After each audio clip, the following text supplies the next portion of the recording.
Hello and welcome to the third instalment of Joe's Drawing Club. I hope you're all keeping well and safe during these trying times. Hopefully this will be a nice little exercise to get stuck in with and create something exciting. What we're going to do is we're going to take what we've learnt in the previous lesson and use those skills that we've established to create something exciting. Now, in our previous lesson we were looking at pencil pressure and guidelines. So today we're going to use those to create some work, but we also need to be looking at using a rubber. Now, if I told you that I was going to teach you how to use a rubber correctly, I imagine in your mind you're probably going, what does he mean? Honestly, it's a rubber. It's easy to understand how to use a rubber. You just use it to rub things out.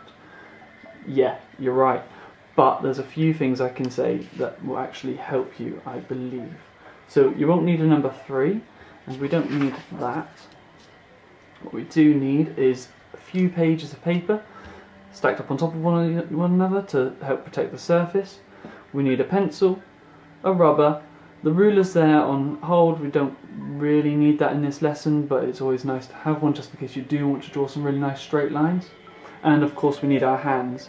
Now, I think we've got to the point now where I know that you are going to exercise your hands and I'm going to exercise my hands, make them nice and warmed up, because those are the muscles we're using and we need to have that established. So what I'm going to do is just skip that part, but know that you will exercise your hands before you start drawing, because you'll get better results if you do that.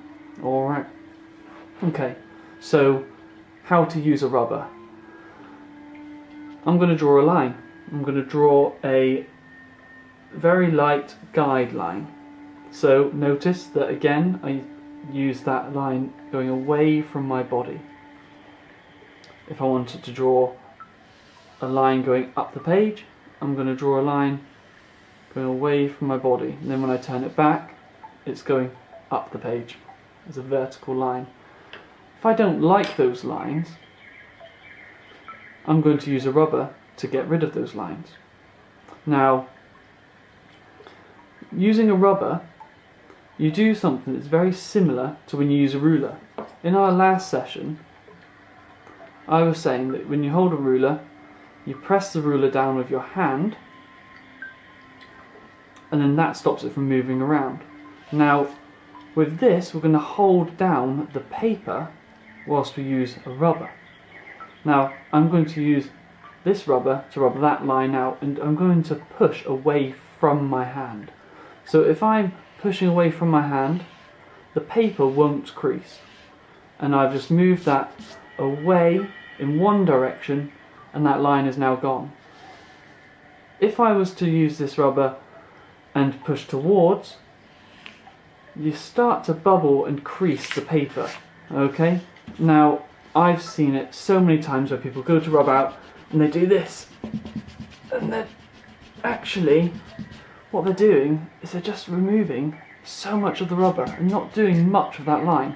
So what you need to do is in a single direction, quick, short movements. You're not going to crease the paper or anything, and you're moving it away from your hand. So holding your page nice and firmly with your hand and moving the rubber away from it. And that may require you to turn the page in order to get to the right angle. Right, quick tip on using a rubber, over and done with. Now let's get drawing. So in this lesson I want you to draw a word, and I'm going to write my name. You can either write your own name or you can write any other word you wish, but what we're going to do is we're going to write it quite large with some space around the letters, and you'll understand why in a minute. So I'm going to write Joe. I'm going to write that in quite large letters. Notice how they're not perfect, but that doesn't matter. Now I've drawn those quite lightly so they'll be easy to rub out. Now we're going to offset from that line. We're going to draw around those letters, and we're going to create what some people call bubble text. But actually what you're doing is you're creating a really nice outline around that text to give it more of an exciting look. But you can go about this in all different ways. Different fonts on your computer look differently because the letters are of different shapes, and that's something that you can experiment with when drawing your own letters, and I'll show you that using these 3 letters. Now, when I draw around these letters, I like to use the analogy of a car driving around a track, or kind of a racing car. So I'm going to draw around these letters, very similar to our previous exercise where you draw a circle and then draw another larger circle on the outside of that. I'm going to draw along this letter on the outside of it, and for this letter I'm going to give it really sharp corners. So imagine this is a car driving along, and then it's going to turn really sharply around this, back in on itself, and then it's going to turn again around, and then I'm going to have another sharp turn here, and then I'm going to bring it around. Now this line here is difficult for my hand to go like that because I'm right-handed, so I'm going to turn the page, and now this is a lot more comfortable for me to roll my pencil around that edge, and then I'm going to bring it back. I'm going to draw that line across there, and then I also want to have another sharp turn there. So I've drawn it around that letter, and I've offset it from the original line, and I've got a similar thickness all the way around that. I don't know if you can notice that, but it's kind of about 10 millimeters gap, maybe a little bit more around that letter. And the style I've chosen is quite a sharp angle. Now I can do something completely different with this E. What I could do is I could round around those corners. So see how that corner there is sharp? On this one I'm going to go round. I'm going to draw straight down, and when I come to here I'm going to draw around again. I'm going to turn my page, go straight along, and then for these points I'm going to roll around, almost like turning around a corner, back on myself, and then internally here either I could round, or I could just do a straight cut, a sharp angle around there, up and around, back to myself. There we go. So we've got 2 different styles there. We've got one with angles and one with curves.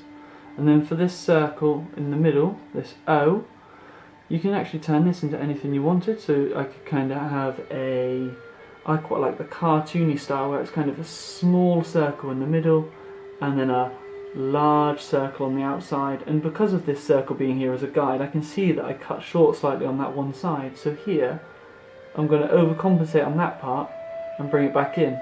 Now it's not the prettiest of things, and if I'm not happy with any of the lines I can simply rub them out.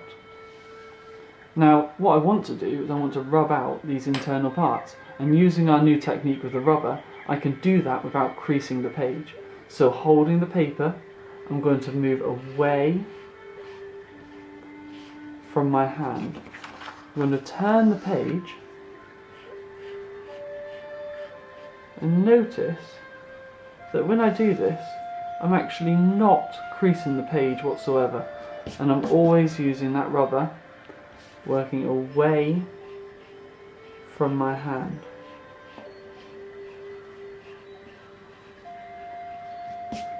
And of course if you rub out a line accidentally, just draw it back in.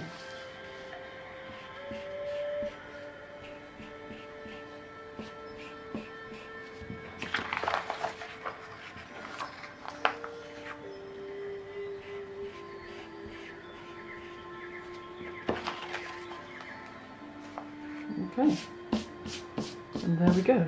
So we've got some text that we've created for using some guidelines, using a little bit of pressure on our pencils so they're easy to rub out, and then we've created some exciting text. And that is exactly how I created this sign. But you would notice that with this one I've got some straight lines which I've used a ruler on. So I want you to have a little go with that. Have a little play. and see how it goes. And remember, just keep practicing, and this will really help with all of those muscles in your hands, helping you gain control of that pencil. I hope you have a wonderful day. Take care. Bye.